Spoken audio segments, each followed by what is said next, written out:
Yo guys, here we are as the kid is the kid is the kid is the kid is the kid is the kid, guys. We're almost here. We are almost here. We are on the eve of the Champions League, the eve of the CL. So obviously two previews have gone out for the games on Friday, and the members will be getting the two other previews the late tonight, early tomorrow morning, and by the early afternoon tomorrow afternoon, you will then get the previews for Saturday's games.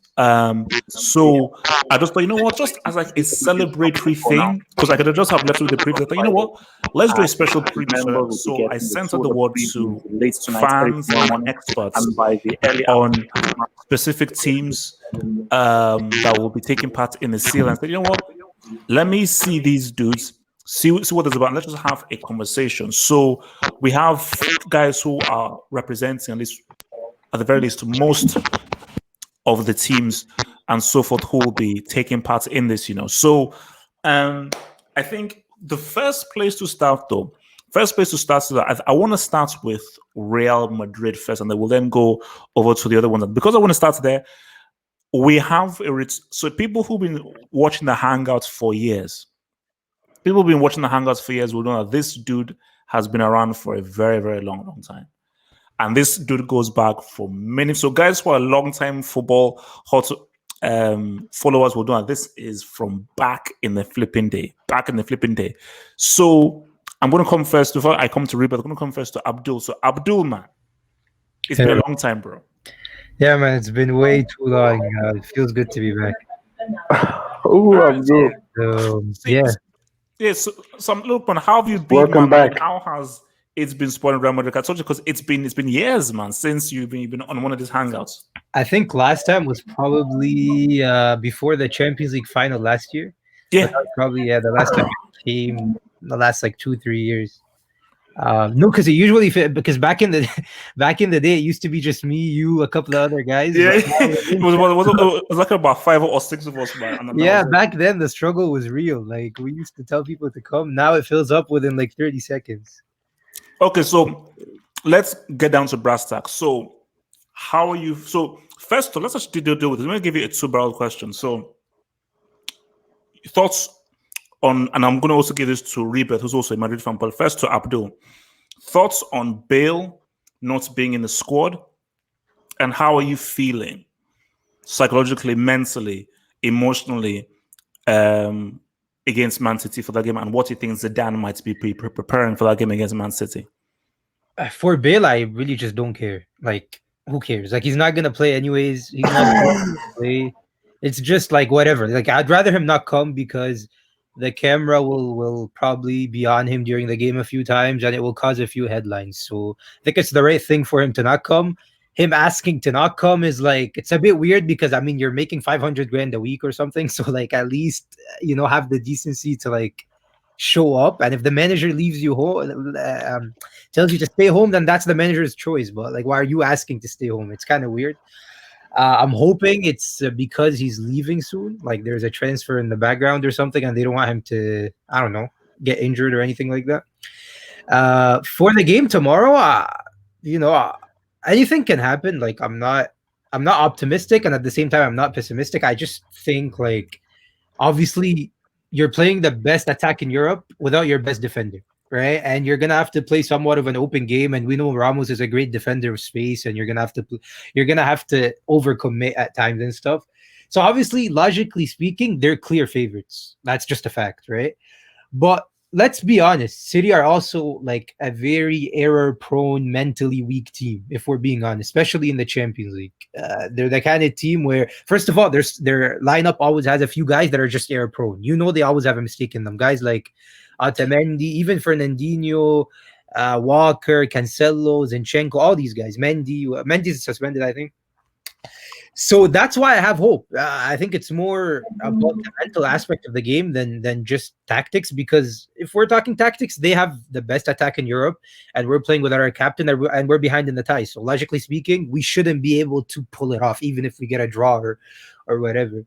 But the City are the kind of team where, like, I feel if we take the lead, they could just collapse. Like, out of nowhere, you can just go bang, bang, and the tie is over, and they're completely out of the game. So I think it's going to be a great game. Like, I wish I was a neutral because, first of all, the first leg I thought was a great game, especially from a tactical standpoint. What Pep and Zidane did from a tactical standpoint was very nice to see. And the amount of respect, people didn't talk about this. The amount of respect Pep gave us in the first leg was really, I don't know if you've ever seen a Pep team play that pragmatic. Like in the first leg, Pep, City were because he's under pressure. I think Pep is thinking very carefully about his tactics now. Which is funny because Pep tells us that he never betrays his philosophy. But in the first leg, he was in a mid block and sometimes in a deep block. So where's your philosophy? Yeah. Why are you not pressing? You know what I mean? So yeah, I'm excited for the game. I think it's a very good game. So let me come to Rebirth now. So Rebirth, same thing again. Your thoughts on Bale not being in the squad for your team, and what are you thinking, and how confident are you going into this game for Man City, and what you think Zidane may be able to do? Okay, so first of all, for Bale asking to be left out is, for me, that would be the first point to start. Him asking to be out, then, bro, just sit to the side and let's do what we have to do. Because for a game with the magnitude, for a game as important as this, you need to make sure that there are no weak links mentally. You want to make sure that if anybody's not all in, you just sit to the side. Because James didn't come anyway. Now, Ramos is not going to play, but Ramos is in there because Ramos is there for all in, for support.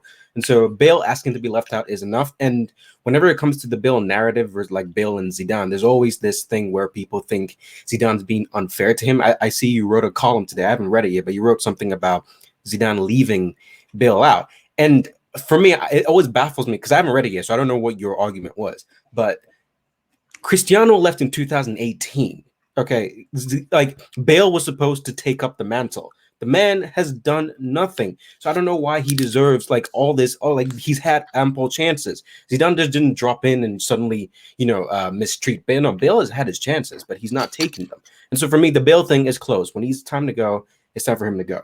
As far as the game tomorrow, there are a lot of subplots going into the game. The two biggest are Eden Hazard. What are we doing with Eden Hazard? Okay, do you start Hazard? Yes or no? That's the first question. 100%, yes. I think you still start Hazard. There have been conflicting reports about his ankle. Is he all there? I think you start Hazard. You even if you have to take him off at halftime, you do so, but you definitely give him the start. There's also the thing where your midfield. Are you going to play Valverde or do you give the nod to Modric? What do you do? Or do you play Marcelo or do you play Mendy? Although I think Mendy's the safer choice because there's no Ramos. Yeah, there's no Ramos, so you need the extra defense. So I think Zidane is probably going to go with more of absorbing pressure and then countering them. And I'm interested to see what they do. But for Eden Hazard, if there were ever a time to validate your transfer to Real Madrid for this season, to save this season being called a failure, now would be the time to rise. That's the beauty of football. If Hazard shows up today, no one cares about everything that happened before that. That's the beauty of football. That's if it's as easy as that. All the insults, the abuse, and for me, I'm one of the biggest Hazard fans, but I don't know, he's not played well. If he balls in this game and he helps Real Madrid beat Man City, everything that is done instantly forgotten. So I said, that's even what I said in my preview. If ever there was a time to have an amazing game to help your team win, it's this game. But I would say Vinicius. So that was good. So let's just take a Man City's perspective. So Patrick, is your mic working there, Patrick? Yeah, it's working. It's working. Cool, I can hear you. So Patrick, now, Mr. I still believe that this is City's year. I believe they're my pick to win the whole thing. So first question is this. Okay, two questions. First question is, should City be extra confident because there's no Ramos? And how confident are you that you will see the game through with a 2-1 lead? You know what? To be honest with you, this game, these Champions League games, they don't need tactics. Throw tactics out of the window. They don't need Ramos is not there or Sergio Aguero is not there. To be honest with you, I like the fact that Sergio Aguero is not there. That's why he was never played in the first leg. Confidence right now, I was very confident last week. My confidence has gone out of the window. But as I say, there's no point of tactics, no point of form. I don't even think form counts in this. What counts is the players showing up on the stage. That's how the UCL is. I've always watched the UCL. It's always about showing up on stage. I can give an example of Chelsea. Chelsea were in bad form, but they came back and won it. It's not about form. So I know a lot of Madrid fans are saying, "Oh, we had better form when we were leaving the La Liga." Yeah, good on you, but this still counts for you to come in and show how good you are. No, no, form Uh, doesn't matter, of course. yeah, form doesn't matter. And I know you've talked True. about the players saying some of them have mistakes in them. But look, if I can throw the same thing at you guys, look at your defense right now. Without Ramos, you've got uh, Varane there. Varane without Ramos, he looks like Otamendi. So we're in the same boat, my friend. We're all in the same boat. Nah, All here, what that has to happen is the big boys have to show up. To be honest with you, I'm putting pressure on Kevin De Bruyne. I hope he shows up. This is the time for him to prove that he's the man. And also, So which flank players do you start with? So obviously it's not with seven. So do you go with Maris or do you go with Bernardo Silva? I think you go with Mahrez because Mahrez can win you a game. He's very unpredictable. You never know what he can do. And I think the other flank they have to go with Raheem, and Raheem caused Carvajal problems last time. That's why the penalty. I think when pace was injected, Madrid was suffering. I think Raheem can actually get that ass. Oh, excuse my language. But- Raheem can actually get at Carvajal. Just continue running. I think pace can cause problems for but Madrid. Mahrez is weak defensively, though. I don't know. Do you want to take that risk? Especially if Hazard, because our best player is usually Hazard or Vinny on the left, and Mahrez is really weak defensively. Yeah, but you see, that's the thing about Mahrez, man. He's one of those players that you have to risk it because you know he can win you a game. Like I have seen him score out of nothing. Like he's amazing. He can just score just out of nothing. So yes, you The can. guy. He's very skilled. No, Yeah, but- you can. You can tell Walker to cover him. no. But my thing is that forget about what they can do. But knowing how Real Madrid will play and knowing that he's going to be going up, so the right midfield will be going up against Ferland Mendy. Who do you think will be more effective for Man City, Mahrez or Bernardo Silva?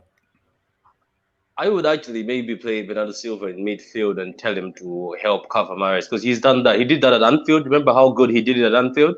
He was actually the player on the field that went so hard. Like you can tell him that help him this side, like help this side, and he's very good at doing that. That's why I don't want, and I repeat, I know it's Pep's best friend, or maybe he has Pep's nudes. I hear it's his neighbor. Gundogan mustn't play this game at all. Gundogan mustn't play this game. Gundogan was one of arguably your best player in the first leg, man. I was watching the game yesterday. Yeah. Okay, then. So who do you have in your midfield then? If Gundogan is in there, who do you have in your midfield? I want a midfield of De Bruyne, Bernardo Silva, and Rodri. That's what I'm looking at. That's dangerous. That's too weak in my opinion. So you would go with Bernardo Silva over Gundogan in your midfield? Yeah, because look, Because remember, Bernardo Silva you're up top, man. going up Put him against- higher. you're going up against Cruz, Modric, or Valverde, and Casemiro.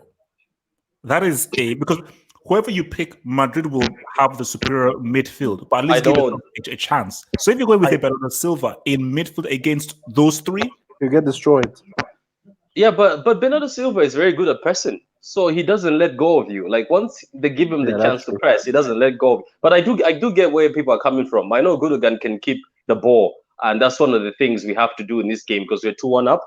We have to keep the ball, but I think we need energy in that midfield, and the only midfielder so far, David Silva, is done with energy. I even heard Pep made a joke to him in the like one of the games saying, David Silva, where are your legs? Like his legs are gone. We do need Bernardo Silva to run in that midfield. Unfortunately, I do know that Gundogan can play a good game in the UCL, but him and Rodri are slow. And when they play together, apart from the Madrid game, sometimes we suffer.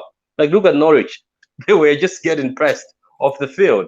I know people don't understand me right now, but a lot of City fans will tell you Bernardo Silva in the mid because of energy, and he's very good at pressing. And I think Modric being pressed or Kroos being pressed, they're not as fast as they used to be. Yes, they're very technical and can beat the press, but at least Bernardo Silva will go after them, and De Bruyne is also very fast. But that's all I can go, and that's the best lineup I'm looking at. okay. So let's just get someone up here. So let me bring in your boy Andy, Barca fan. So Andy, is your mic working there? Andy, Yes, I can hear you. could you hear me? Yes, I can hear you. Okay, cool. Actually, let me just hit the super chats real quick. So try and turn down the background volume because I can hear my echo. Turn on the background volume in the room.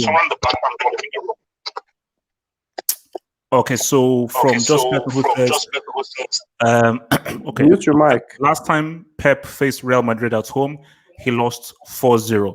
But that was some time ago. That was some time ago. It's a different team, man. No, okay, I'll bring you in, bro. I'll bring you in. So please, Andy, turn down the volume in your room area because I can hear my echo, and then we can come to you. Yo, my friend, Andy. I can hear my No, but he doesn't know how to do it. turn down your flipping volume around your room. Oh, my volume's not down. It's an echo. Just remove the echo. So I can still hear myself. What the heck? Okay, look, Andy, look, I'll come back to you. But please, Not everyone try is a and turn technical down the expert, volume because I can hear my okay. echo.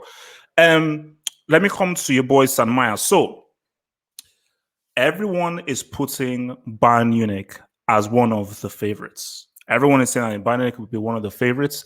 They're coming in amazing form, looking good, looking great, looking dandy. So San Maya, how are you feeling coming into this? Do you feel that the team has added pressure, or do you feel that it's been 7 years? It's been 7 years since you last won the CL. Do you have confidence that this will be your year, or you're cautiously optimistic? No, I'm not optimistic at all. Because What? why? Because it's one leg. Like I've always said this. Like it's one leg, anything can happen. And one thing we have to keep in mind is Bayern haven't played seriously for 1 month. Their last serious game was on July 4th against Leverkusen in the DFB Pokal final. That's 1 month ago. And our last game was a friendly match against Marseille. That's only a friendly match. So I'm very curious how our players' condition will be. And hopefully, I really hope they can find their form because one thing for certain about Hansi Flick's Bayern team is we like to kick and press. That's why we are the best pressing team in Europe. In order to kick and press, our form condition need to be at the very top. Because we haven't played football seriously for 1 month, I'm not sure how our pressing game will be. So that's the uncertain part. I'm very curious how our players' form will be. And the second thing is quite frankly, Thiago is why Thiago is because our starting right back Benjamin Pavard got injured, which means our starting midfielder Kimmich has to go to right back, and which leaves our two midfielders as Thiago and Goretzka. They're our next bet. So they're going to be playing in the double pivot. And why Thiago concerns me is because his contract situation. It seems like he wants to leave Bayern. So since he wants to leave Bayern, how committed will he be? Because I'm pretty sure like during a Champions League when you're still uncertain about your future, like which team you're going to play in 2 weeks or 1 month later, like when the Champions League finishes, like he's probably going to be worrying about like, oh, which team am I going to play after the Champions League campaign? Where am I going to go? So I feel like this can impact his form, and if we see the underwhelming Thiago, then we might need Kimmich back to midfield. Then who's going to be the right back because Pavard's out? So like if Kimmich has to go back to the midfield, our right back would be very weak. So it really depends which Thiago we're going to get. Are we going to get the dominant Thiago we all know is that on his day he can be a top 5 midfielder, or are we going to get an underwhelming Thiago? So that's the area of concern. So last thing is before I move to those, Lewandowski. Again, look, I told you I rate him very highly and so forth. But for a guy who I set the benchmark so high, he has come up short in critical games. He's had his best season for Bayern Munich. Is this the time when he finally delivers? Do you feel like he delivers this time? Yeah, I really hope he can. And from what I've seen of I got you. Don't worry. Lewandowski, I'm pretty confident he will show up. Like it's it's not that Lewandowski didn't show up in our previous Champions campaigns. It's that he just never got much service. And Thank you. so that's the Thank problem. Like he Hasn't needs relaxed. Hasn't he needs relaxed. Hallelujah. he needs service. So like I don't the biggest problem is just to create chances. And if we create chances for Lewandowski, he will show up. In my opinion, I think because this season I've seen like he this season is arguably one of Lewandowski's best season ever in his career. So with him being on form, I'm pretty confident he will show up. But I really hope our playmakers, our midfielders can provide service for him. Okay. So let me come back. Hopefully, so Andy. Hopefully, his mic is. So Better Andy, now. It's still the Barcelona's same. chances. How do you rate their chances, Barcelona? Really, it's going to be difficult against this Napoli team. But one thing we have to know is that this Napoli team, I've been watching them, and I don't know which team is going to turn up, because it can be the team that came back after the break and they pressed Juventus. They wanted to beat Juventus. They eventually beat them on penalty. Or it can be the another Napoli team that we'll see. They have been inconsistent, and we don't know the team we are going to face. But also, I don't rate our chances that high, because we don't have enough players in our squad. Don't you believe in Messi? Messi can turn up actually, but the problem is our midfield. Our midfield is very unsettled. Many of the times this season we've seen just keeping possession for possession's sake, no penetration, no progression of the ball, and it means that Messi has to drop back deep into the midfield. You can see that Barca had their worst season in a long while this season, but yet Messi had 21 assists. That's because Messi keeps dropping deep to do the creative work, and it leaves us short, a man short in attack, which makes it more difficult to score and to decide Okay, games. so knowing these issues, how do you think Barcelona should progress? What is the lineup? What is the team? If you know these are what the issues. So recently from our academy, there's Ricky Puig that's come out, and the games he has played this season, I've been very impressed with him. He is our best ball progressor after Busquets, because it's going to be this kind of game that we need to see him. I know he's inexperienced and all, but if it's our best ball progressor, we have to take that risk, because for this game, Busquets is suspended, Vidal is suspended. That is already 2 midfielders out. So it's this kind of game that I think he should be given a chance to show himself. Okay. So let me come to Mr. Colchoneros now. So, Colchoneros, a lot of people have been saying that Atletico are going to win it all. You look at their side of the draw, you look at their run to the final, and look at the fact of like, because one of those things of like, the side of the draw, they run to the final, and they are the team who defeated Liverpool, the defending champions, and they beat Liverpool at Anfield, a place that they've not lost at for several years. So there are several different factors. That's why people say this is Atletico's year. I'm not too sure. So in your heart of hearts, do you feel there's maybe something special about this year, and maybe Atletico it will be third time lucky for Atletico? Yeah, I can feel it. I can feel it coming, but obviously I don't want to be too confident, because we're Atletico at the end of the day. We're the unlucky ones. It's just like in our DNA. 2014, 2016, 93rd minute penalty shootout. Like, so I can never get ahead of myself with all that trauma from the past few seasons. Good memory. However, what I will say is, yeah, there's a lot of optimism, excitement, not just because of the side of the draw, but as you just said, we beat Liverpool, and also like I want you to see this correlation, but in the last decade or so, let me give you an example. Chelsea, before they won it in 2012, they had to go through adversity, heartbreak. They lost the 2008 final, 2009 semis. They got robbed, and eventually they won it with a worse team in 2012. Would you agree with that? Yeah. Yeah, because you see their run to the final. It was pretty miraculous. Okay, another example: Bayern Munich. They lost in 2010, lost on a penalty shootout in 2012, 2013. They won it. Real Madrid. They had to go through 3 semi-final defeats before eventually dominating when from 2014.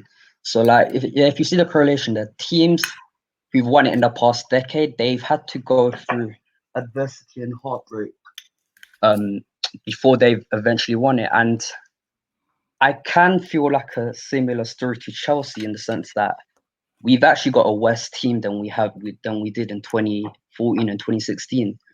But because of the circumstances, because of what happened at Anfield, like, is it written in, I don't know, is it written in the stars? I hope so. No, it's not. Okay. Well, wait. How crucial do you think Marcos Llorente will be? Or do you think he just had that magical night at Anfield? Or do you think Marcos Llorente could be one of your most important players? Oh no, he's a player reborn since Anfield. I don't know what he's.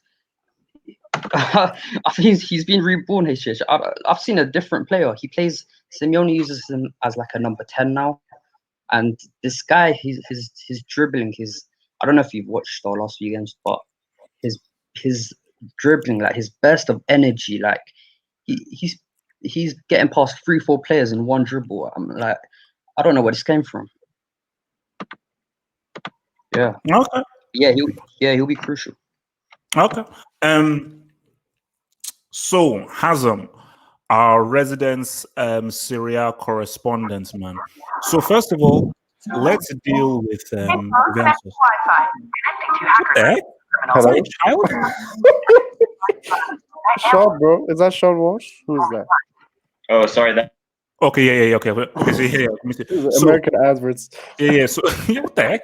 So Hazem, so let's first deal with Juventus. Ooh. So it struggled. It wasn't pretty. It was ugly, but eventually Juventus got that league title 9 in a row, hashtag 10 in a row. So I think that it is preposterous and madness that people are even considering Lyon are going to knock out Juventus. From what you know, how worried should Juventus be going into this game, realistically? All right. First of all, Matt, I'm going to be a bit biased, I have to say, because it's Juventus. So what can we do? But from what I've seen from the past couple of years, and what I see from Sarri, I just don't see. I said this from the beginning of the season that they're not getting past round of 16. And whoa, Hazem, relax. Relax. Sure, relax. Don't worry. I said it from the beginning, and now what I've been seeing has been confirming that. Okay, and if you see Juventus' performances in recent games, yes, they won the league, but man, they had very worrying performances. For example, against Milan. Like, do you remember when Milan beat them 4-2? Like, in the first half, they were still okay, but they completely crumbled in the second half, and they showed that their midfield is not even able to hold against Milan. And everything they've been doing in the past couple of games has been coming either through Dybala or Ronaldo. And Ronaldo has been earning so many penalties against Lazio, against Atalanta, 2 penalties against Atalanta. And every single time Juventus is getting saved. And this time, they're saying that Dybala is not going to make the game. So if Dybala's on the bench, they're saying that Dybala's trying to be fit for the game. But if Dybala's on the bench... So there's no Dybala, no Douglas Costa? Yeah. So it's looking like a very, very weak Juventus team is coming. And the starting lineup that has been the latest starting lineup that we've been seeing is the front three is Bernardeschi, Higuain, and Ronaldo. And I'm sorry, man, but I don't know what they're gonna do with that front three. And obviously, we know that the midfield of Juventus has even recently not been producing any results. It's been mostly Dybala as the false nine that was creating the chances for Ronaldo. Even against Lazio, we saw it.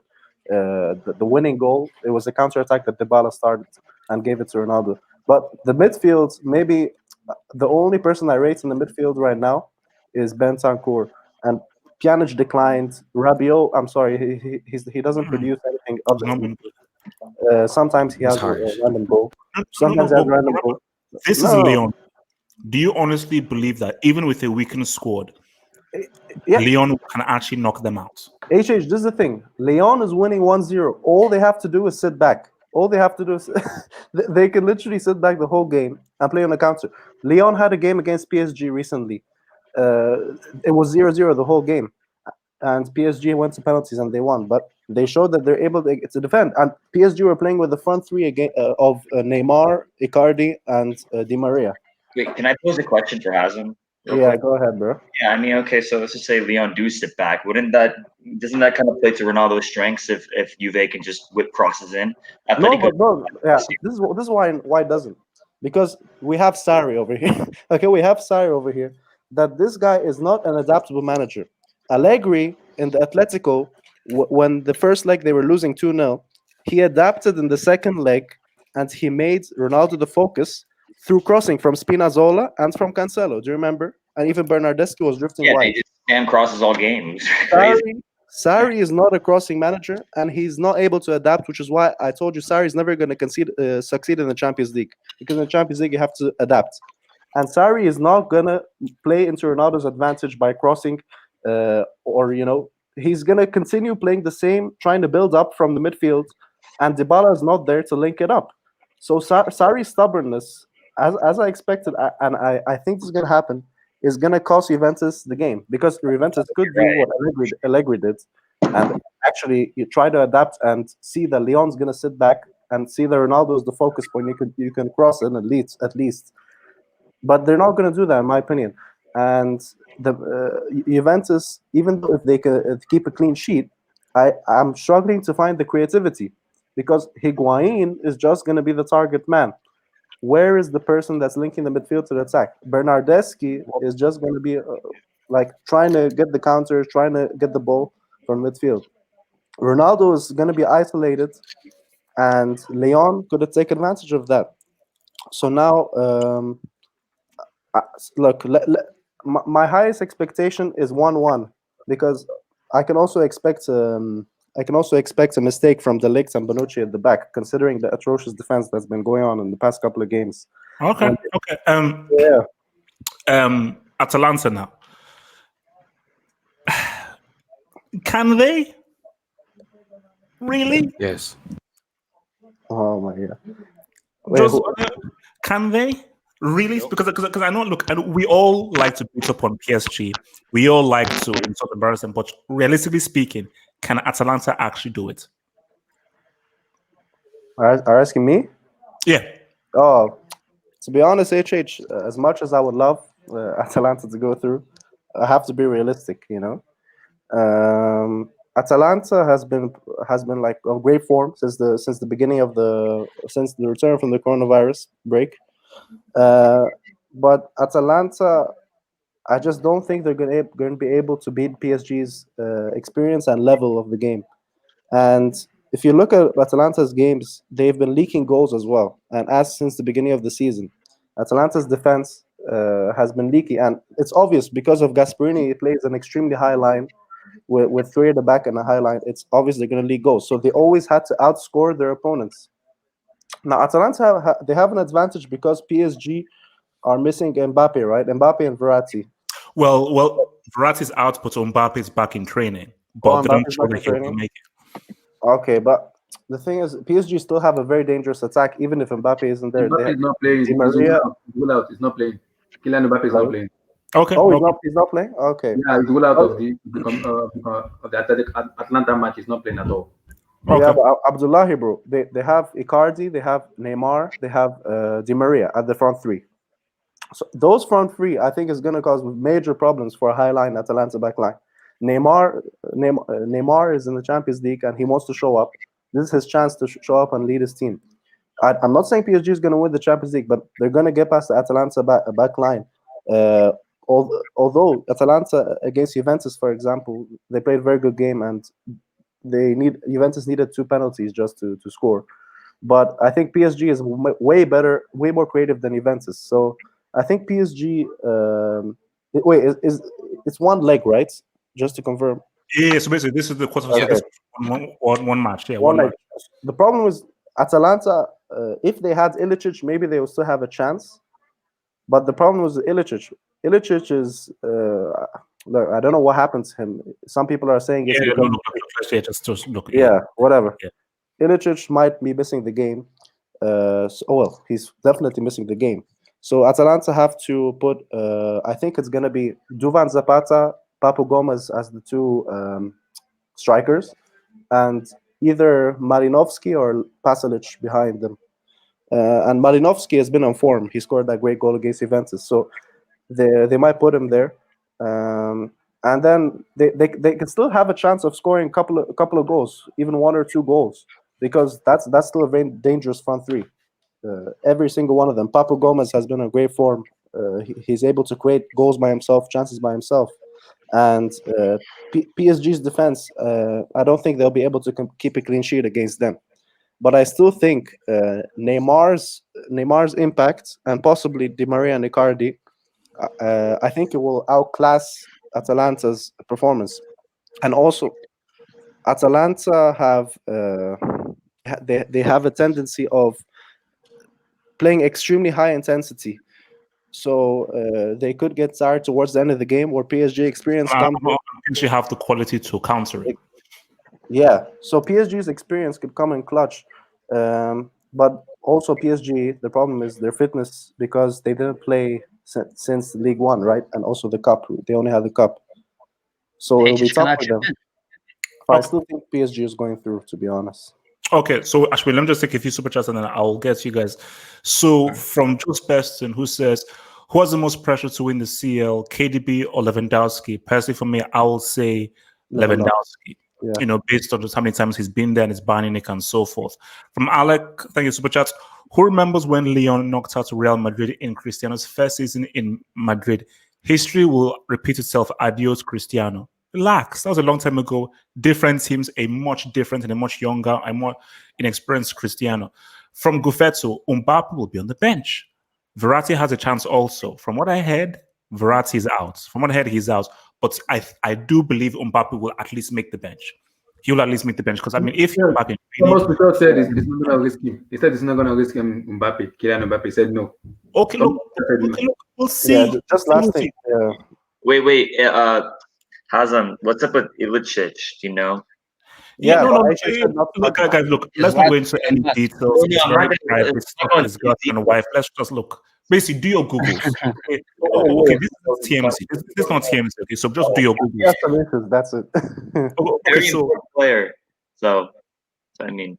Okay, so Abdullahi. So Abdullahi, just be very brief here because okay, and I want you to just be truthful here. Mm-hmm. And please be truthful. Okay. Is there any points in Chelsea turning up on Saturday evening? I think I said it to I think Salim. I said, Bayern Munich are the favorite to win it. Like people already call them the favorite to win it. In this match, I think there are 2 friendlies they played against. I'm not sure if it is Marcel, and I'm not sure about the other team they play with. I've seen some lapses in them, but I can't say Chelsea will do this, Chelsea will do that. No. We look at the team. Chelsea has too many injuries. Just as who has injury, Pulisic out. See, Jorginho out, Marcos Alonso out, Aspilicueta out. So those are the key players in that team. Those are the key players in that team that can make changes in the team. All of them are out. So what are you gonna play? You're gonna play like mostly you're gonna play those reserve and them youth players team who lack experience in Champions League. Okay, so let me ask you this: do you think Chelsea can at least win the game, or do you think they're going to take 2 L's? Okay, the realistically is this is Champions League. Anything is possible. We have seen crazy stuff happen in Champions League. I'm not gonna get anything. But I keep saying it. Champions League is the underdog could come out and win and become eventual winners. Anything is possible as long as it's the Champions League. Football is crazy. Team could just go in, boom. People doesn't give them that, and they go there and win. So it's deep. But Bayern Munich are favourite to win it. The only thing I could say is Bayern Munich is their lapses is Boateng. If Chelsea can really target Boateng a lot in that matches, and also with this guy Kimmich because he's not a right back. So I think we have a chance in those two areas. Kimmich is not a right back. He just there. Oh, No, what? Come on, Kimmich is a right back. No, is a right back. He started as a right back. That was but he later moved back to midfield. Pavard is the ideal right back who has been playing from the beginning of the season. So I think taking Kimmich as a from midfield into right back is a little bit because adjustment and everything. It's not been playing there for a long time, so it's gonna be difficult. Pavard has been the one playing there in the right back, and also Boateng is also the missing link there. He's suspect in defending. So if we can target that kind of place, I think you are clutching at straws. But again, I respect your optimism. But I'm not this is we all know Champions League. You're clutching at straws. You're saying Kimmich is look just HH, can I just say something really quickly? Wait. Bro, come on, man. What are you doing? Yeah, like I said, PM Bayern Munich are favourite to win it because the form, the kind of way they play and their form.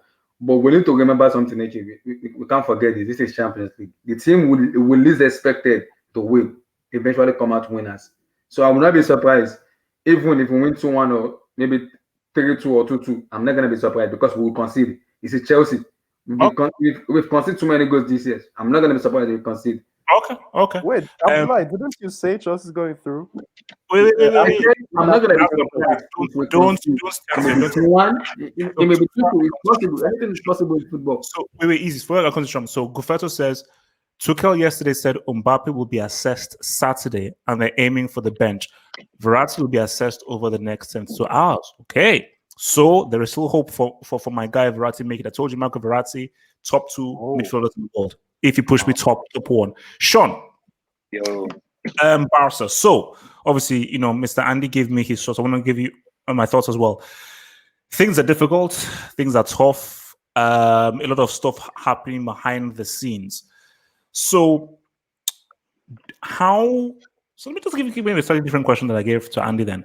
Do you think, again, you look at the issues that Chelsea had and they went through everything in 2012, is there a way, can you put forth a compelling argument that Barcelona can actually go all the way in this, despite all the issues and just how bad they've been this season? Can you give me a compelling argument with the squad that they have, led by Settin and his tactics? Well, the fact that, when you've asked me a similar question before on previous Hangouts, I've said that I don't think Barcelona are going to win. But if I was to play devil's advocate and vouch for them, I can say that the way that this tournament is set up is that it gives them the best possible opportunity. If it was over 2 legs, I'd be like, don't even ask me this question. It's basically impossible. On that point, so this is interesting because for me, I believe that over 2 legs, it suits Barcelona based on how good they are at Camp Nou and how good they are on that pitch. I mean, the last 4 years indicate quite the opposite of what you think, considering the fact that they've blown 2 giant leads that they've created at the Camp Nou. So the fact that you can create a 3-goal lead and a 4-goal lead respectively and still blow it the next season shows that 2 legs, if it was 1 leg in a neutral venue, in which Barcelona are really good at and have been for the most part in all competitions where they play at a neutral venue, they will have a better chance of going through, even with the current squad. So a two legs with this team and the mentality that they showed over the last 4 years in the Champions League shows that that's not really a valid argument. You can't say that having the Camp Nou at your side, despite getting knocked out on 4 separate occasions, where half of those occasions was in the quarterfinal, is a valid argument at all. So here's why I think if you want to put forth a good, compelling argument for this current side, is that they're going to be rather unpredictable in Europe for teams, considering no team has faced Setien in Europe really. Right, so Setien can have an element of surprise. Obviously, he's not an experienced manager as some other ones in the same bracket. But when you have somebody that's inexperienced that can go well for you, look at Zidane in his first year managing Real Madrid. Obviously, completely different circumstance, but he was still new And if you're new, it's hard to understand what they're going to do tactically because it's so nuanced for different managers to kind of approach.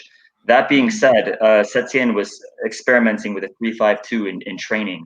So he was doing Araujo, Piqué, and Langlais at the back, and then his wing backs were Alba and Semedo, and then he had Rakitic, Puig, and I forget who else is in the midfield. And De Jong, Rakitic, Puig, and De Jong. Yeah, was it Puig? I forget if it was Puig or not. But yeah, so De Jong, Puig, and Rakitic, and then Suarez and Messi up front. Right, didn't go so well in the training session. So I think he's reverting to a 4-3-1-2, where obviously the back line is Langlais, Piqué, Alba, Semedo, Ter Stegen, right? The four that you would always kind of put there automatically. And this time you're going to have De Jong, Puig, and Rakitic, and then you're going to have Messi as the one in front of the three, right? And then the two in front of him are going to be Griezmann and Suarez. So similar to like a 4-1-2-1-2, but instead it's a 4-3-1-2, giving a little more stability in the midfield. And what that does is, if you want to go against Napoli that way, when Napoli are going to most likely sit pragmatically against Barcelona, it can really help them. So I think if you were to talk about the round of 16 getting past Napoli, it's just Barcelona have the 1-1. They have the away goal. They need to really control the midfield, and they need to get to a point where Puig, De Jong, and Rakitic are controlling the midfield to an extent where Messi doesn't have to drop back and create. Because if you're having Messi drop back and create, it takes away from his goal scoring ability. That's like wearing a gold watch on your ankle. Why would you wear a gold watch on your ankle? You want that watch on your wrist where it's seen. You want Messi to be in the final third where he can score goals and make a bigger impact. That's what you want him to do. So you push Messi higher up the pitch, and it could really push back Koulibaly and the other defenders from Napoli, making it even more difficult for them to attack on the counter. And then if Griezmann, Suarez, and Messi are close together, they can really connect well with one another and get in 1-2s. Because when they're together and playing well, as they did against Villarreal, I believe they can be really effective because they're very clinical. And if they can establish some sort of dominance in the final third, then it can pay dividends. That's so should they be worried at all? Because I don't think they should, but do you think they should be worried about the threats of Napoli? I think they're going to beat Napoli 2-1. So I'm not that concerned with Napoli, although just because of just in general how things can go with Barcelona, you never know. So I'm not concerned with Napoli. The concern is after your favorite team gets baptized again. That's my concern. Is when don't be so sure, Sean, about Napoli. It's just Napoli. Well, he said give a compelling argument how Barca can win the entire competition. So that's what I'm doing. So I'm saying don't be so sure that you're going to beat Napoli. No, I'm not so. They're beating Napoli. Okay. By the way, is the Us going to be fit? No, well, he's training. Him and Araujo have been training recently, but one of the main things is that he's not going to be fit for Napoli. They're saying if anything, he can be fit for Bayern Munich. Wait. Dembele will not be fit for Napoli. Can I ask a question? What are the Barca fans going to say if Napoli wins?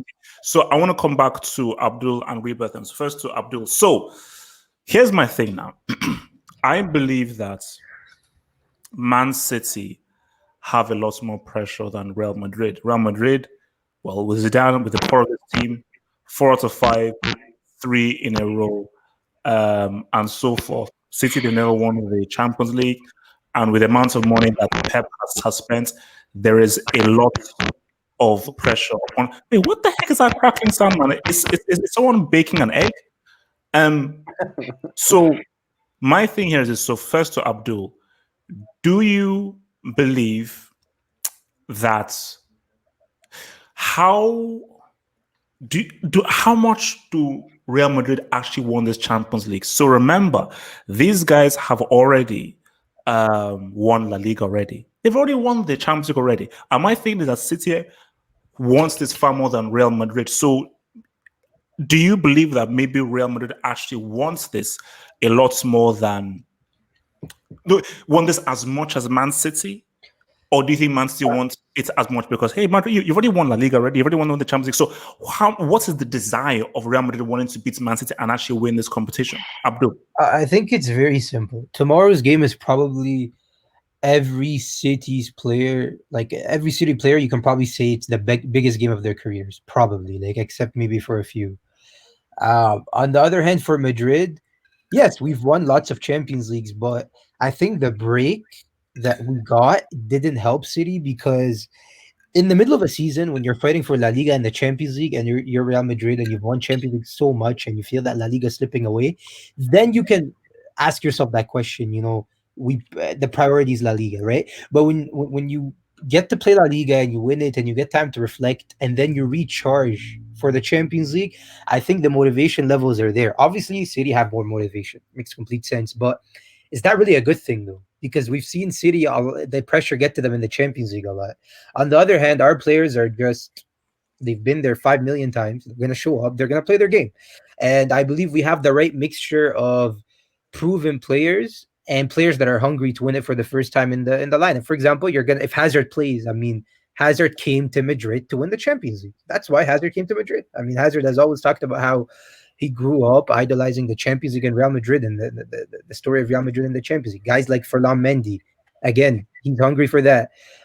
Someone like Varane is hungry to prove that he can win in the Champions League without Ramos. I think everyone talks about that now. It's been like a very common thing in the press over the last few years that every time Varane played without Ramos in the Champions League, we were embarrassing defensively. Militao is going to play tomorrow, and he proved himself without Ramos. Courtois has never won the Champions League, right? So I believe you have 4 or 5 players in that lineup that actually have never won it before. You guys probably haven't noticed, but from the lineup that's going to play tomorrow, you might have a Fede Valverde. So you have 4 or 5 players there that actually have never won it before, and at the same time, you have players that have been there and done it. So I think it's a healthy mixture. I think winning La Liga as well is healthy because the pressure is not there anymore. If we lose tomorrow, the season is not a failure. It's still not a failure. You know what I mean? But if you lose La Liga, obviously everything would have been for City. If they go out, it's a complete failure. I mean, to finish 21, what was it? 20 points behind Liverpool. Their season ended and then to fail in the Champions League again, and to fail in the Champions League after winning at the Bernabeu. So you were the favorites going into the second leg. So all the pressure is on City. And I'm not saying that because I'm a Madrid fan, but if I was a City fan, I don't think that's a good thing because we've seen City crumble in the Champions League before, and there's lots of players in that City team that, I can put my money on them crumbling under the pressure. Okay, so Rebirth, what do you think Real Madrid's psychology is in? Do you think all the pressure is on Man City, and how much do you feel that Real Madrid actually want to win this thing? So do you agree with Abdul, or do you think that, they still want to win it like any other thing, but their desire isn't as much as Man City, who've never done it? I pretty much share Abdul's sentiments, most of his sentiments, especially when you consider the fact that Zidane has never lost a UCL campaign. I'd like to think that Zidane likes the sound of that and he would want to keep that if he can. So I expect him to actually wind up the boys to go out to give everything they can. Also, just like Abdul said, Eden Hazard has something to prove. And so if anything, I expect Hazard to make a statement for himself. And also there's the Cristiano subplot. All right. Now, I'm not quite sure how much of the press and the gossip gets to the players themselves. Like you said, with Abdul said with Varane never being able to do it without Ramos, or this idea that Zidane can't win the Champions League without Cristiano. I feel like there's a lot to be gained from winning this particular Champions League because he can do it in a way where there were this season was very, very off-putting in many ways because of the COVID pandemic, and in spite of that, we were able to put it together and win this Champions League. So I think for Real Madrid, because they've won La Liga, because if you remember, I've forgotten what year it was. Maybe it was last year or 2 years ago when Messi took the mic and said, we were trying to bring this UC home and then it crumbled. Zidane has always come out to say that I want the Liga. I want La Liga. And he got La Liga. Like, he actually kept his word. And so now that they've done that, the players can go on the field. They can give everything that they got. They can play to their heart's content without the pressure of failing, to which in this particular situation could benefit them. Now, as far as Manchester City is concerned, I think all the pressure is on Manchester City, and it's actually playing very well into Real Madrid's hands. The way all the pressure is on Manchester City because of the money they spend, because of the players that they have, because of Pep claiming he destroyed football. There is a lot of pressure on Manchester City, and I think I have a feeling that the pressure is going to get to them. So we're in for quite a game tomorrow. No, but I think just in case people don't know, I'll just remind people, because I feel City are going to win because they better win. If somehow, some way Real Madrid win, we're doing a 24-hour post-match stream. 24 hours. Wait, guys, I didn't. This is not a pharmacy, bro. 24-hour pharmacy. I didn't crack a joke. I'm not joking. I'm not going to make you laugh. We're doing a 24-hour post-match stream. 24. And I'm going to exonerate Pep. I'm gonna. I will fully just We're 24 hours. entire family. So wait, Pep, you don't you dare lose this game in the round of 16. 2-1 up. Don't you dare. And I think the point you just made, it's actually very unfortunate. Like if you're just thinking from Pep's perspective, this is actually one of the worst scenarios he could be in. Real Madrid is the UCL superpower. This is a Real Madrid that has nothing to lose, and yet you have everything to lose, and everyone's like it's a very unfortunate position for Pep to be in. And I'm actually feeling for the guy because like these are the Real Madrid, the UCL champions are breathing down your neck with no pressure, and you have all the pressure. Like that's gotta be hard. You about this real quick? Go for it. Go for it. Talk. Yeah. So you constantly use the pedigree of Real Madrid as if this is the exact same team that won it. They're missing the most important piece they've had. And if you look at what they did last year in the round of 16, I mean, what makes you think that they can come back against a team that is so offensively potent as City? You know, I mean, like Ajax were not as good as City are this year. They just weren't. They weren't a better team. They weren't a more talented team.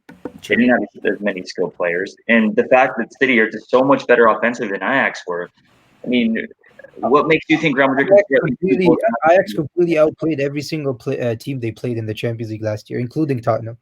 Completely outplayed them. Yeah, but they completely outplayed Real Madrid. Yeah, that's what I mean. Real Madrid.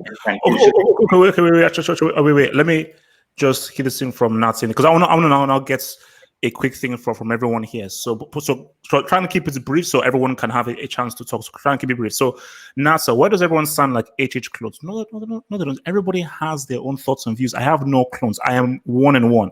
So I'm going to converse with Lots Coach Naros with this. PSG. I find it insulting that people still put PSG as one of the favorites for anything. So Coach Naros, I'll start with you. Do you believe in PSG this season, even with this round? Do you still believe that with Mbappe and Neymar they can actually finally get it done, or do you think they will break it up yet again? I hope they break it up because I don't want them getting past us. But can they win it? It's the same. They have the team to, but then again, no Di Maria, no Cavani, no Munier. Benat's come back from injury.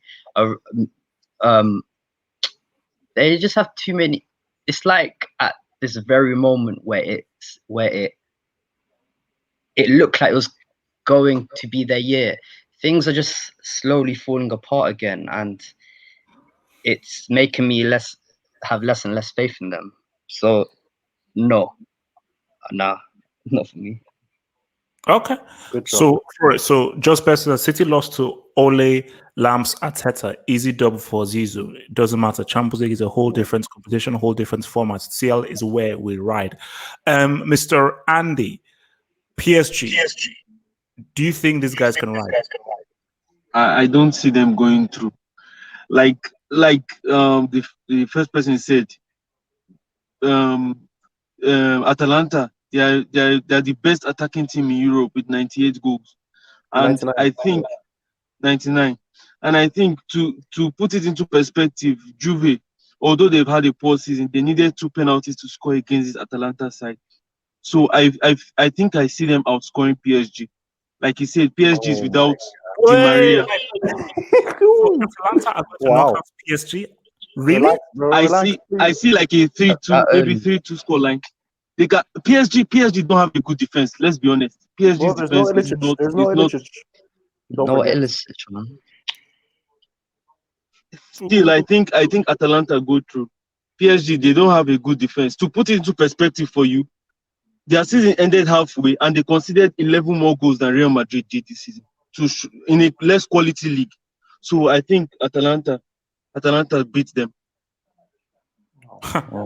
Bro, Atalanta's defense, man. Come on, bro. And all I'm saying is, you don't want to see this post-match stream if PSG get knocked out. 48 hours. You don't. San Maya, PSG. Do you think that this could be the year, or do you believe that they will choke yet again, once again, and be one of the biggest disappointments in football history? Well, I think they can beat. I think they will beat Atalanta because because they simply have the better team, and Atalanta after the lockdown they haven't been very impressive, and they're missing some key players like Ilicic. And their defense haven't been very good either. So they're gonna be playing against like Neymar, Icardi. So like overall, PSG just have the better team, and it's a one leg. So I feel like they will be. I think I don't think PSG can win it, but I think PSG will knock out Atalanta. Hazard. Regarding the Atalanta game, I already saw. No. Do you think PSG? What chances do you give PSG this season? If we assume that's flipping Skyver, Neymar can stay fully fit. To be honest, first of all, PSG are not winning the Champions League. It can't happen this year. I'm not saying PSG will never win the Champions League, but it's still too early. They need to first get a world-class defense and make sure their key players aren't missing every year. But however, this year, I see them getting past Atalanta, as I said. But then once PSG come up against Bayern, for example, I don't see them getting past Bayern because Bayern will just press them, and Bayern's quality in every position for me is better right now. And I don't think PSG have a difference maker this year that can make such a difference in the Champions League like Bayern have Lewandowski and Davies as well.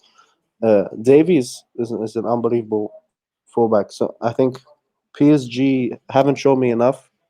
And also recently, PSG, the game against Lyon, they're not able to score a single goal with the front three of Icardi, Neymar, and Di Maria. Like, even if Mbappe is not there, that's an amazing attack. How are you not able to score a single goal? So we're already seeing a preparation. It's not going so well. And Mbappe is actually quite important to this team, we're realizing. So if Mbappe is so important to this team, I don't think on Mbappe's name.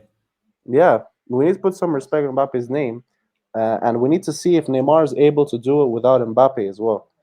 So let's see if Neymar is able to shine by himself. But I don't think he's gonna get past Bayern or Atletico as well.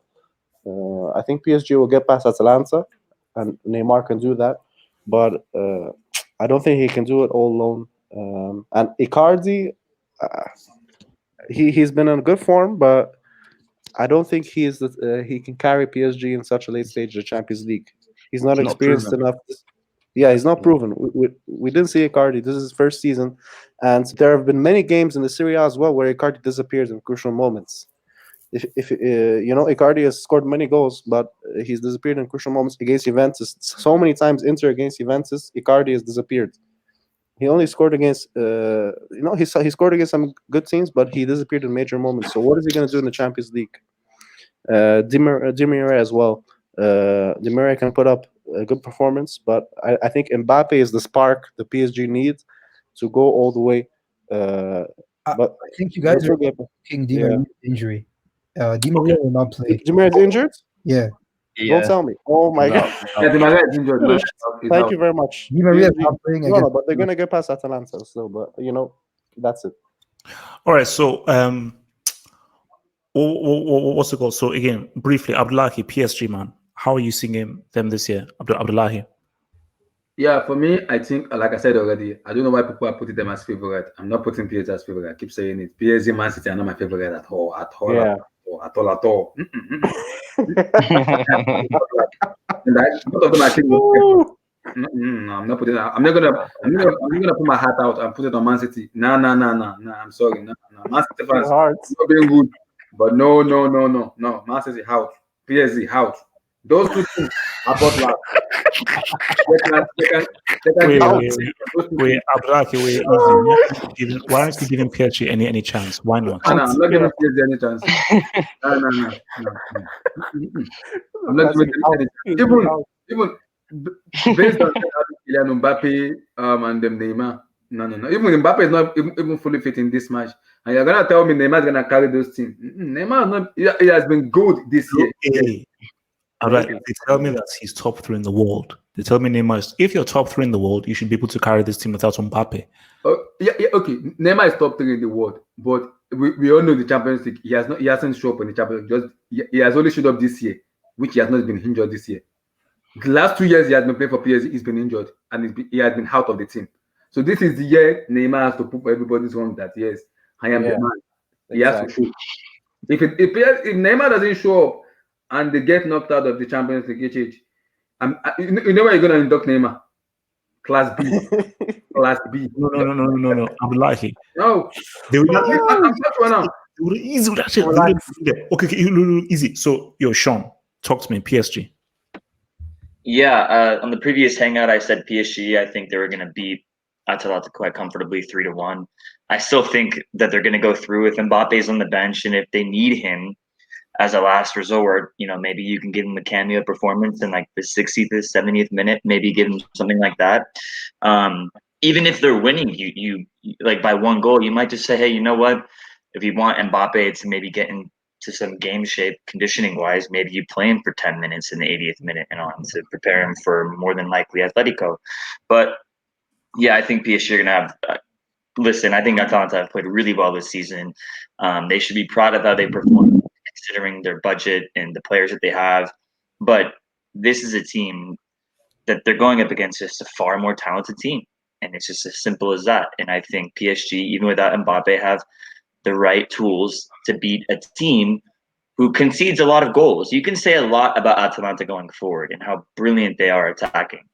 But that's 50% of the game. And if you're going to talk about winning a competition where you need astute defensively, how are you going to compete with a team that can destroy other teams by 4 to 5 goals? Like, it's just, when you think about it, apart from the fairy tale aspect, it's just not as realistic as you think. If you try No. With regards to PSG, all the way. Okay, so the tricky match, I'm just saying, if Atleti get past Leipzig, right? Let's just pretend that they do. And it's a PSG Atletico semifinal. That's the huge test, because you're going up against a team that's literally the polar opposite of Atalanta. And Neymar has struggled against Atletico in the Champions League when he was with Barcelona. He has. In 2016, he struggled, and in the 2014 tie when they both lost in the quarterfinals, respectively, he struggled in both games. So it's going to really depend on Mbappe being fit for that game. But listen, my prediction was that it was going to be PSG Bayern in the final. So I think they're going to beat Atletico. I think they're going to find a way to beat Atletico, because despite Atletico being renowned over the years for this super defensive team, they're not as defensive as they've been in the past. And I think PSG can get it done in a neutral venue, because they're better at home. Atletico are better at home. PSG are probably better at a neutral venue with no pressure, with less pressure at least. And then I think ultimately they're going to face Bayern in the final, and I think Lewandowski is going to get his hands on that trophy. Oh, thank you, Sean. Thank you. No. Let me just say this right now. Wait, let me say this right now. If Bayern win, everyone is invited to the post-match stream apart from Hazem. Hazem would literally be unbearable.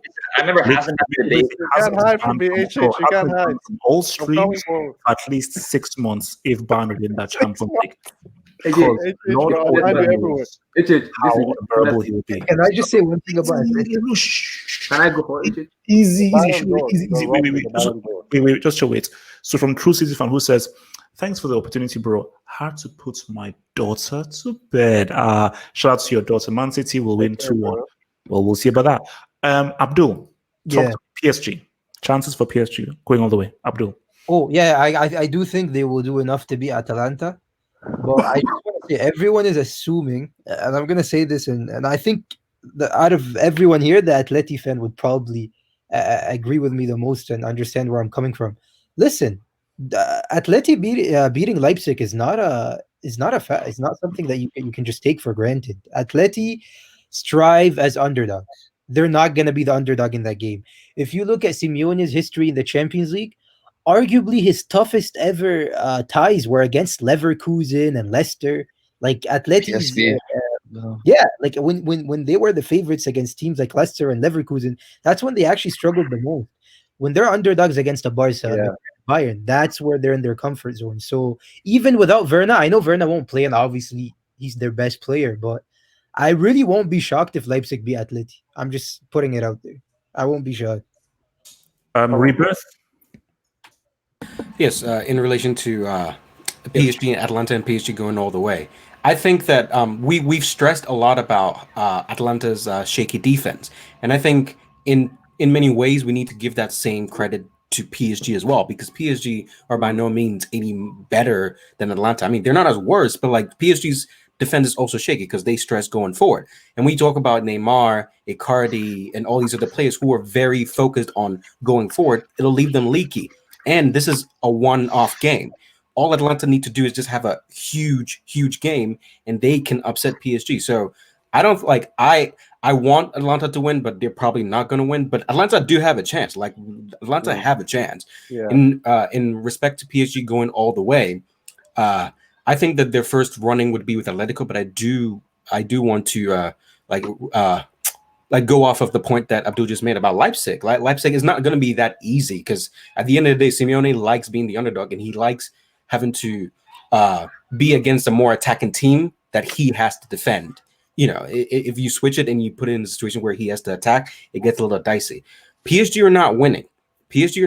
And I'm never going to give PSG the credit that we give to other teams that have proven to us that they can win. Like you, even against Real, like because this question popped up as to why we're giving Real Madrid all this credit in terms of going up against Manchester City, considering that City is so much better. Because Real Madrid have proven over the years that regardless of the people that are in their squad, whether you want to go way back then or you want to talk about the Zidane era, Real Madrid have done enough that in a situation where we should just be putting them to the side, we can afford to give them the benefit of the doubt because their history proves it.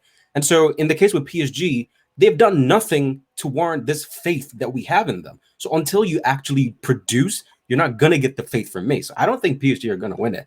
So Atleti just need to get their act together because they have a very good chance at going all the way. Okay. Now, I've got a very good segue. Let's just say, so who do you have your child idolize, Lam or Ramos?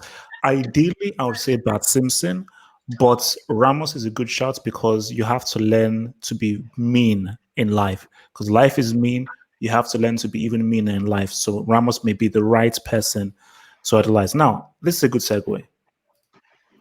Why is everyone assuming Atleti will beat Leipzig? So, let's present this. I get it.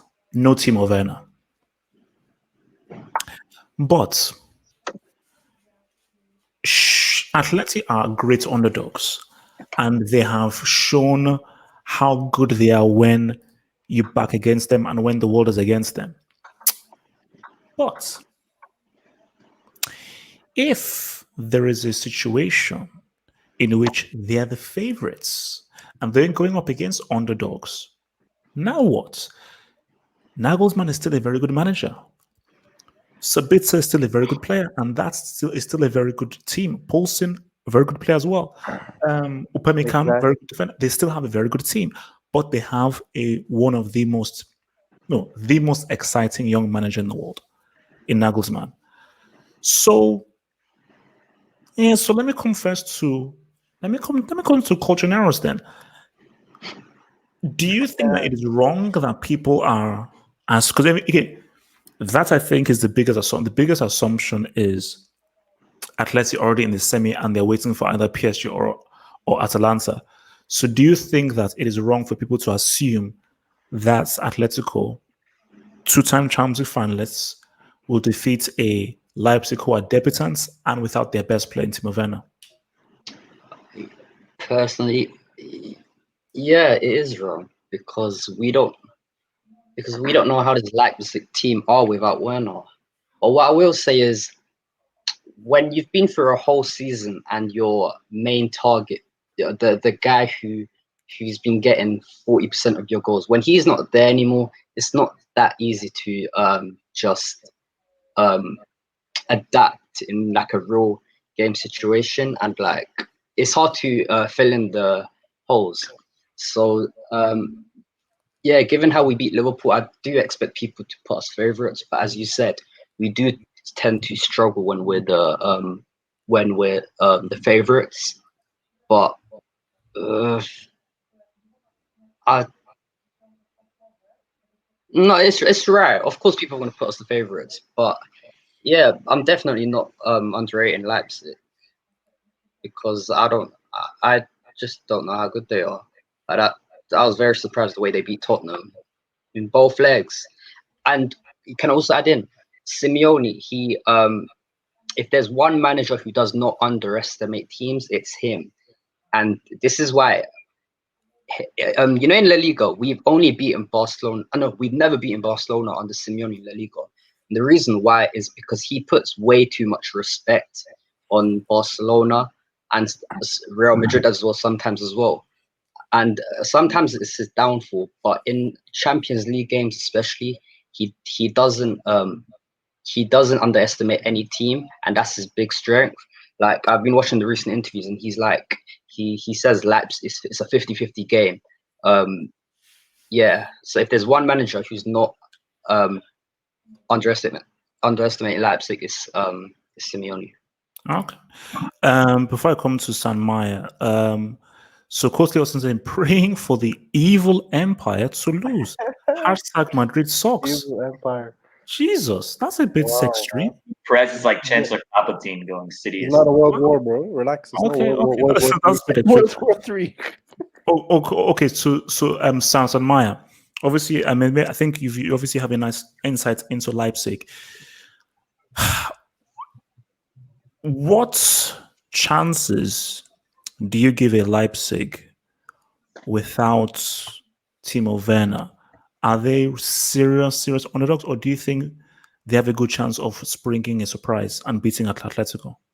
I go with the second one. I think Leipzig have a chance, and although I do think Atletico are favorites, but I'm saying Leipzig do have a chance to beat them, and I do think this game will go to extra time, in my honest opinion.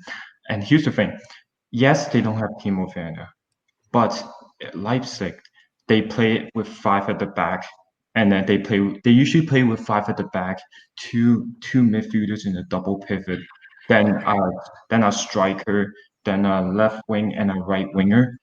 So Timo Werner usually plays at the left winger. So that spot can easily be filled by Nkunku or Danny Olmo, Emil Forsberg, or they can easily be filled by those three wingers. Or if Nagelsmann doesn't want to play with wingers, he can go with Poulsen. He can start two strikers and play an attacking midfielder behind him. He has many options. So Leipzig, in my opinion, they have a chance to be Atletico. And let's not forget, Leipzig, they have a very good defensive.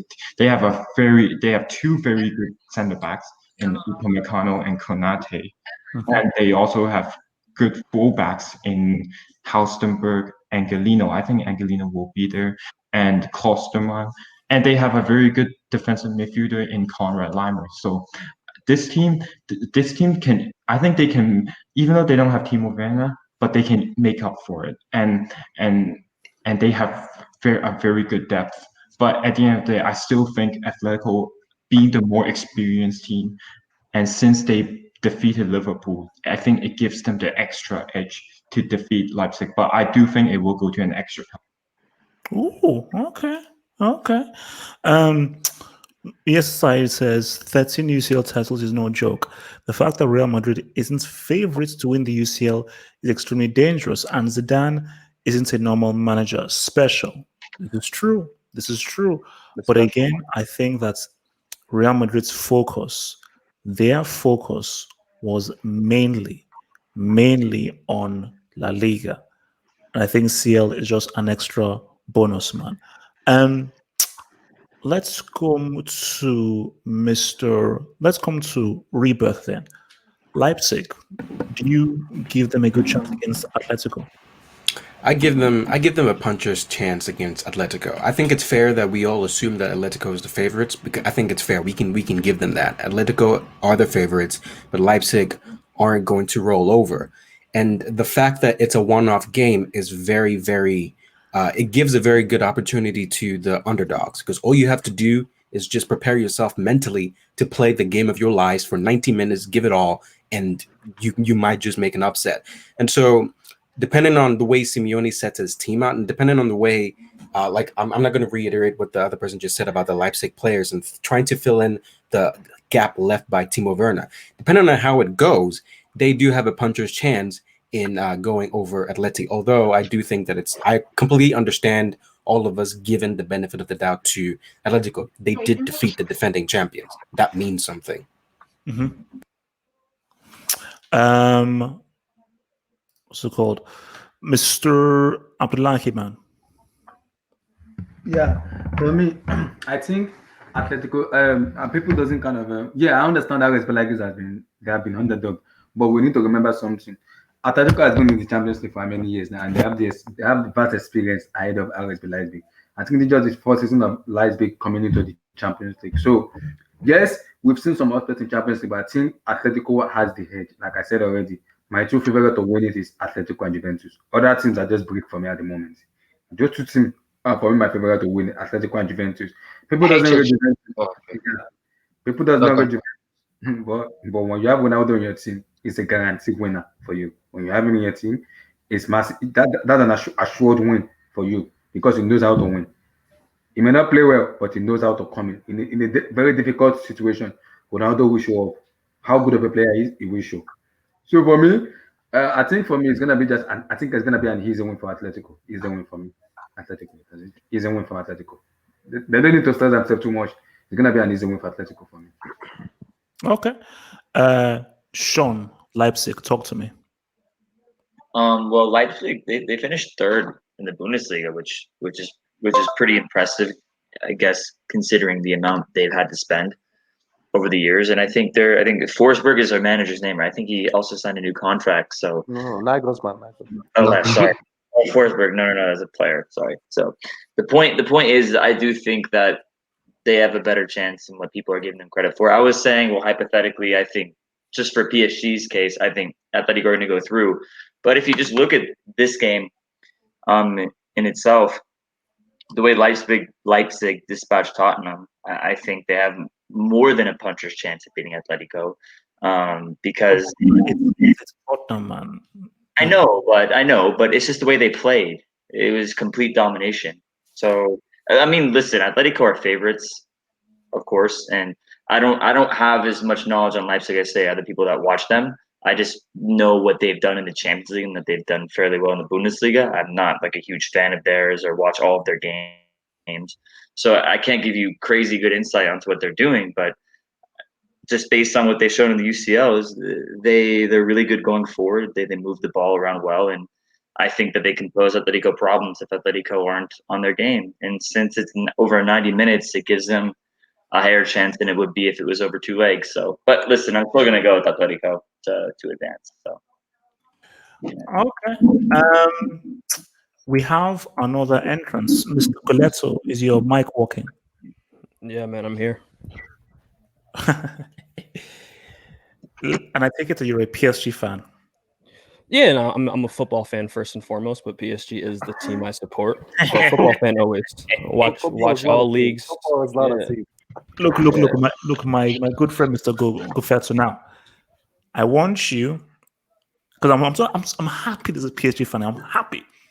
I want you to give the audience a compelling argument why PSG can win the Champions League this year and why they won't choke yet again. I believe they will choke yet again, and I believe that it is terrible that one of the best midfielders of his generation, Marco Verratti, isn't a Champions League winner. I think that is an offense.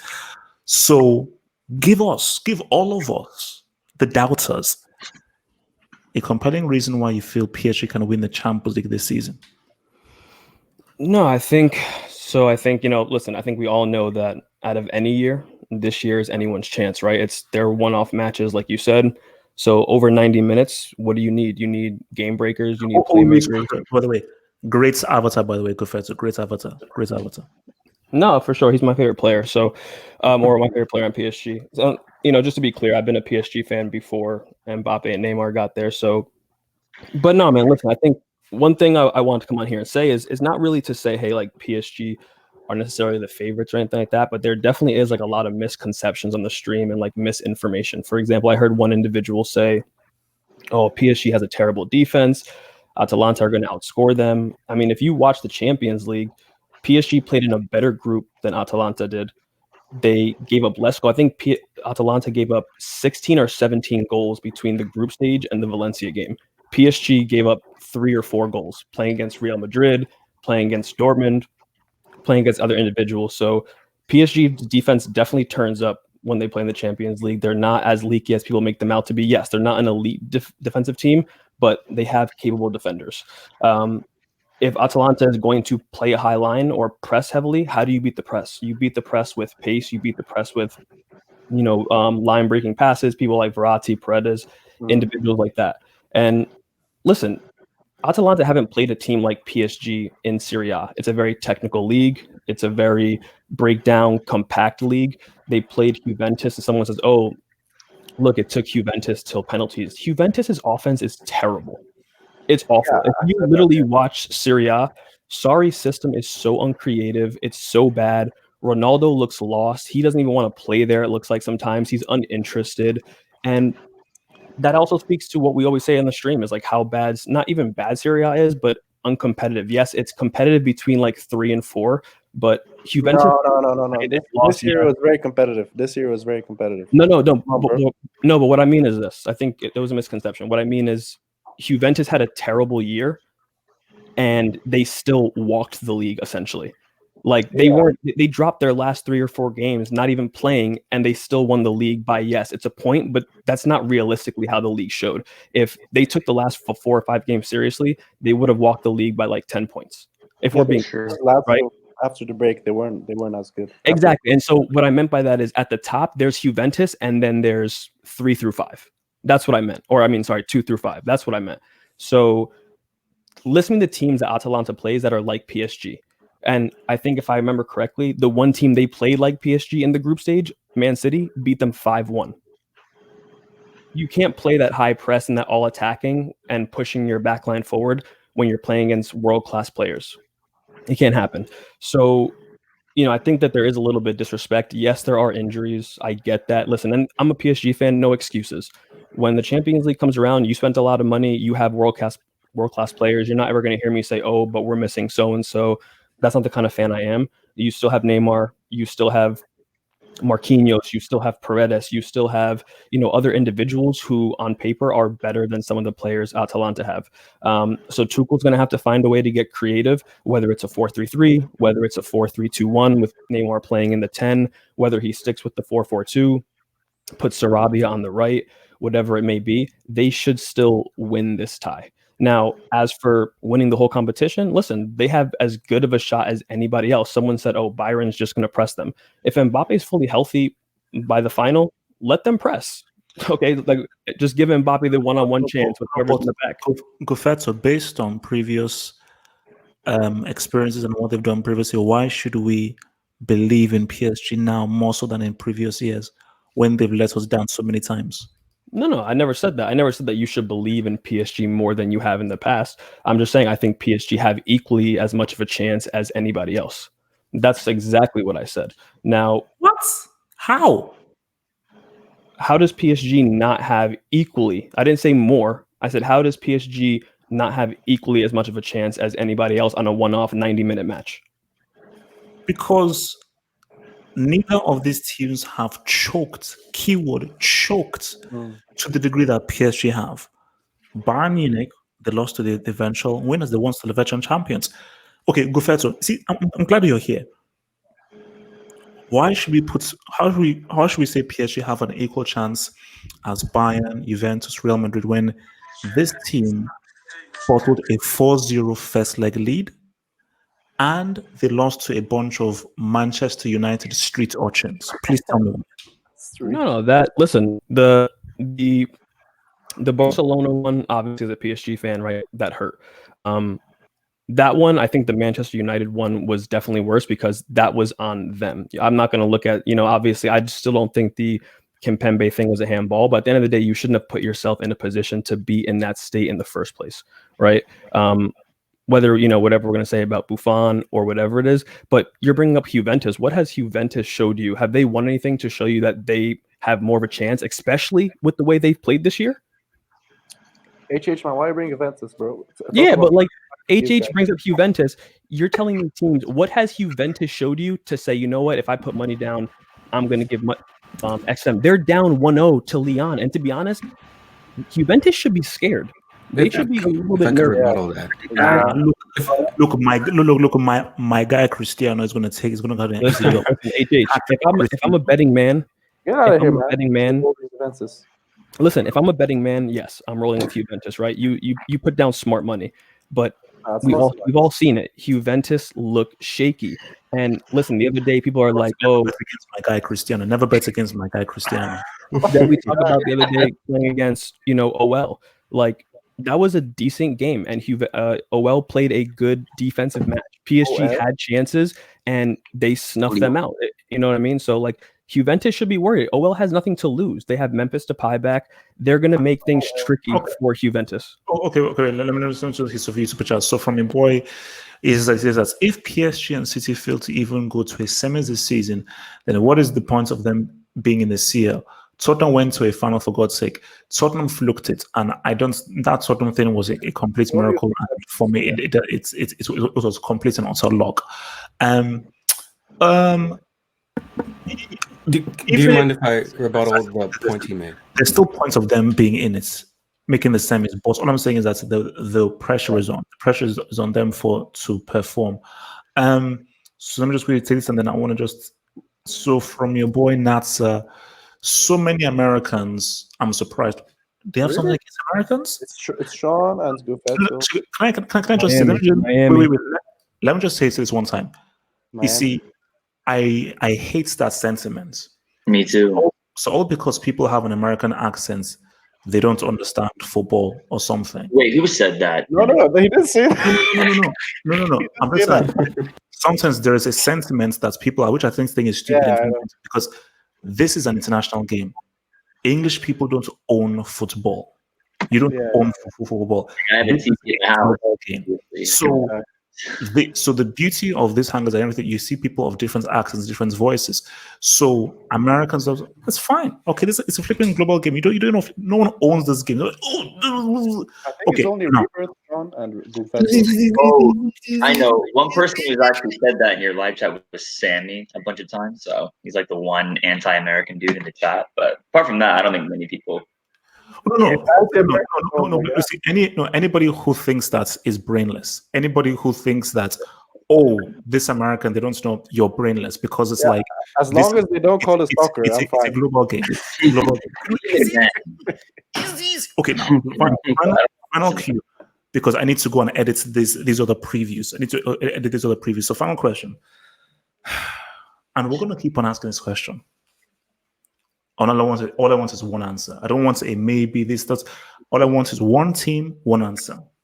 And maybe it will change afterwards. So as of right now, God's feeling, what you believe, who wins the Champions League? I am, for now, because I may change after we see the games, but for now, I'm going with Man City. Colchoneros, who's doing it? Bloody, come on. Oh my God. We're doing it. Remove your bias. Rebirth. There you go. Real Madrid. Everyone's going with Wait. Rebirth. Just think about what you're saying. You're telling me that Zidane is going to come back and win the Champions League on his return. So you're telling me that Zidane is going to win 4 Champions Leagues a row. 10 in a row. That should be illegal, man. Yes, I do. If I'm wrong, let me be proven wrong. But if you're asking for my gut feeling, I think he's gonna do it. It's not in a row. Come on. What do you mean 4 in a row? Believe in Zizou. Believe in Zidane. Believe in him. Oh my God, HH, bro. No. It's not. if Zidane wins the Champions League this year, 2 months, I'm going on a hiatus for two months. 2 2 months. months going on a football side. You won't see me for 2 months. If it doesn't, and also everybody take a hiatus for 2 months of football. Everyone has to. Chelsea wins the Champions League. Easy. So, Mr. Andy, who wins the CL? Who wins the Champions League? Bayern Munich. Interesting. Who? San Maya. Who wins the Champions League? Don't you dare use reverse psychology. Who wins So the CL? I'll just say the only way I think Bayern can win the Champions League is if it's okay. I'm gonna tell you this. I think Hansi Flick needs to use his plan B, and that plan B will give us massive flexibility against strong attacking teams like PSG, Barcelona, and Man City. And you know what that plan B is? Is play counter-attacking football in a lower defensive line. If we're going up against Man City, Barcelona, or PSG, don't you play a high line and high press them like crazy. So instead of doing that, let's be more of a counter-attacking team. Let's not battle possession like we always do. Like our plan A is always play possession. Instead of that, when you're playing against teams that can attack as good as Bayern, we should be more counter-attacking. We should be a lower line, play in a lower line, and hit them at the break. And that's what's similar to what we did in 2013 against Barcelona when we won 7-0 in the aggregate. So unless Bayern will do that, I think we can win the Champions League. And on Saturday, if Kimmich and Thiago don't get a yellow card, if they don't get a yellow card, they won't be suspended for quarterfinal. So let's say they don't get a yellow card, then I'm putting Bayern as the favorites. Then I think we can win. I think they can win if those two are met. I think yellow cards are no longer taken forward from this point. No, they are. They still are. So I'm just gonna go with Bayern because I think Hansi Flick will use that plan B, and I do think Kimmich and Thiago are disciplined enough to not get a yellow card. So Okay. I think we can win. So before I come to Sean, Nas says these Americans speak a lot of sense. Of course they do, man. Of course they do. Okay, everyone understands football. Don't be regionalist. Okay, all the whole thing of like. Hey, Sean. HH is American. Easy. Sean, who wins the CL, man? One team. Bayern Munich. I mean, if you want to, Bayern. So you're going against Messi? I mean, I told you that. I mean, one man can't win a competition on his own. I mean, last year was the perfect example of a player doing whatever he can offensively to help his team win, and they still lose by 4 the next game. Like, what else can you do? Like, Bayern. Bayern. No player can win things individually. Bayern are just too strong as a team. But yeah, I'm gonna go Bayern. Okay.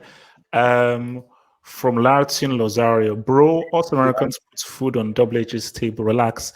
Yeah. You keep the lights on, man. You give the red spot. Thank you. Because bloody Latin Lozario. Damn, HH, I'll miss you, bro. Said. Relax. Zidane is not winning the CL. Just relax and chill. Abdullah, who is winning this CL? I'm like, if I dare hear CHELSE,